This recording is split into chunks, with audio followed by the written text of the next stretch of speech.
Amen. Amen.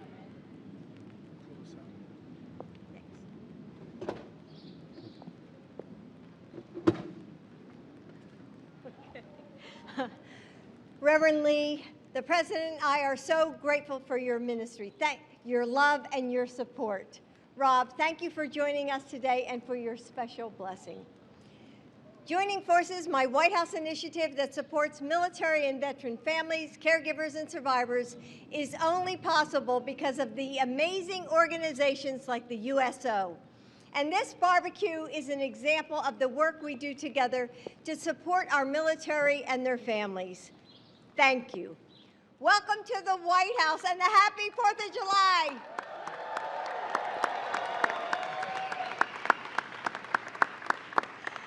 When I was a little girl, a photo of my dad in a uniform always caught my eye when I visited my grandmom's house. We didn't really speak about it, but its very placement made it stand out. And as I grew older, I learned the story. At 17 years old, my father decided he wanted to fight in World War II. But he was too young to enlist, and he had to get my grandmom's permission. She was terrified to send her teenage son to war, but ultimately she signed the papers. It was a hard choice, but one they made because they loved each other and our country. Service is often about those hard choices, the ones our service members make, and the ones that their families do too. I only truly understood that choice when our son, Bo, joined the Delaware Army National Guard and went to war for a year in Iraq. All of you have made that same choice to serve our country. You're the brave and the bold who step forward for all of us. You're the spouses who always cheered twice as loud at soccer tournaments and hugged twice as hard at birthdays to try to fill that empty space beside you. You're the military kids who save up all your stories to share during that one precious video call. Today's firework displays and barbecues, these celebrations in our freedoms, our democracy, are only possible because of your service and sacrifice. As a military mom, grandmom, and the daughter of a veteran, I want to let you know how much you all mean to me and to your Commander-in-Chief. We love you and we are so proud of you.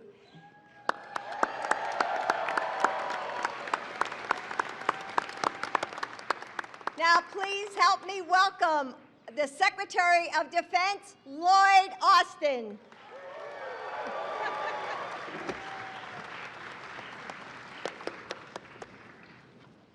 Well, happy 4th of July, everyone. All right. Happy 4th. Happy Independence Day. Mr. President, Dr. Biden, thanks for hosting us. And Dr. Biden, thanks for your kind introduction.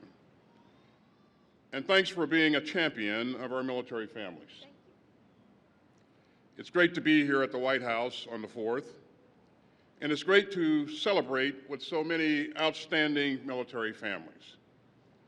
The United States has the strongest fighting force on earth, and that's because of all of you. You know, I had a brief 41-year career in uniform, so I know how much our military families do for America. You serve right alongside our troops, and you make huge sacrifices.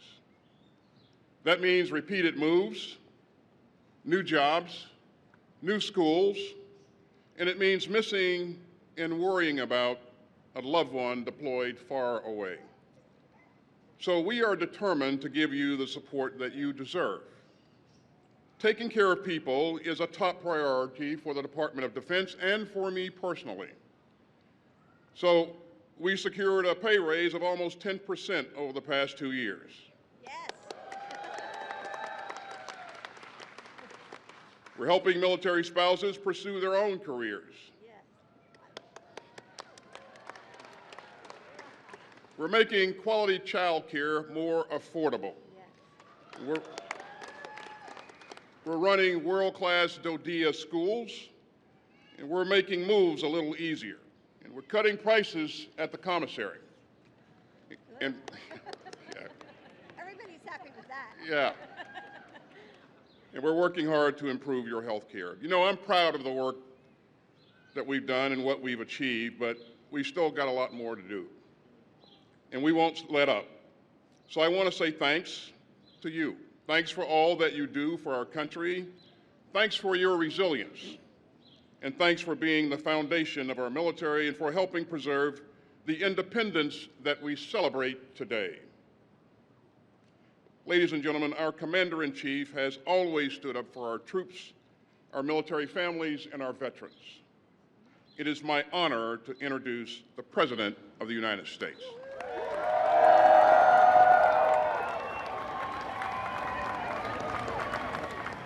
Happy Independence Day. At least the rain helped the humidity a little bit. Jill and I, Secretary Austin, Mrs. Austin, we're honored. So many of your families are here on this special day. I really mean it.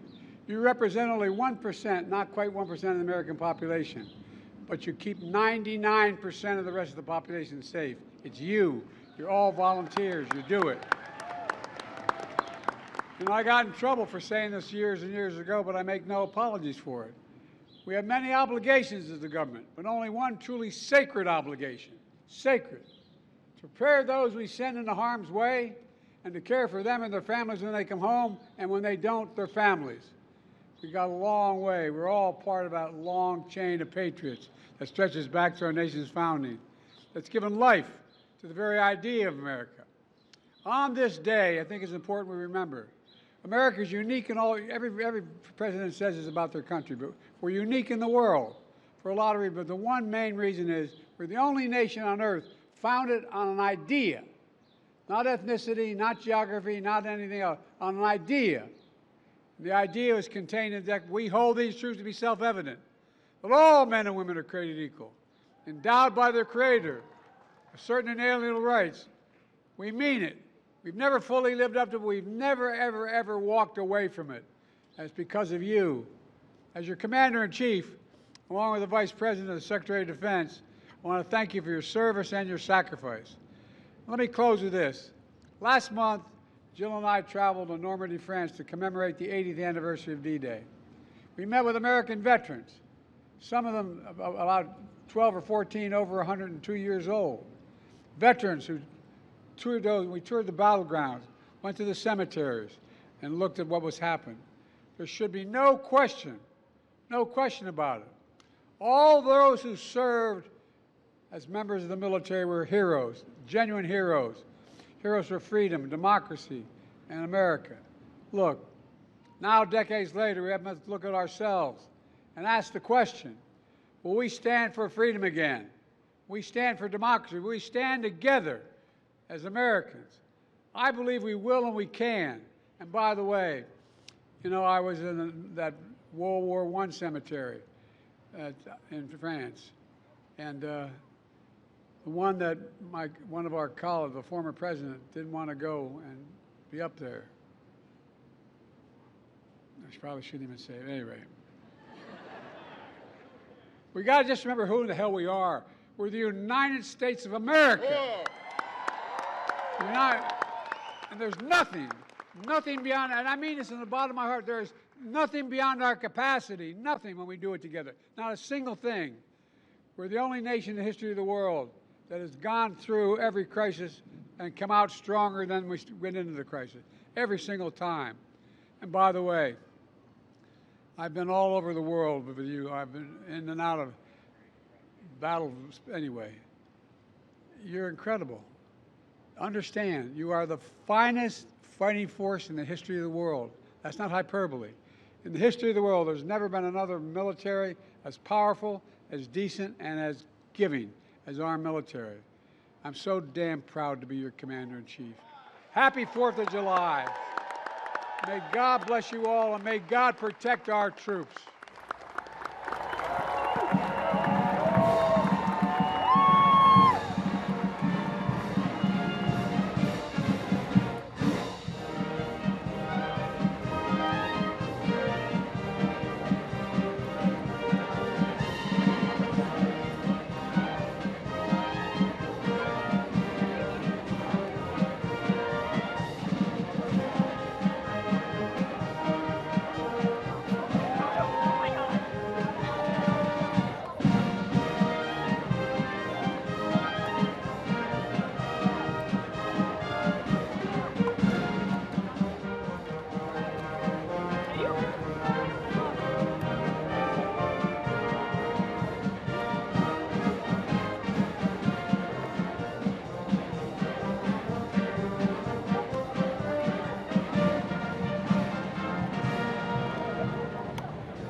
everybody doing? Welcome to the White House for the 4th of July.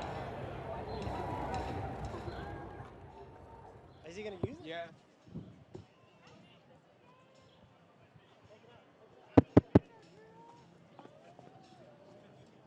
Okay, and hold the main stage. All right, sir, here you go. Oh, sorry.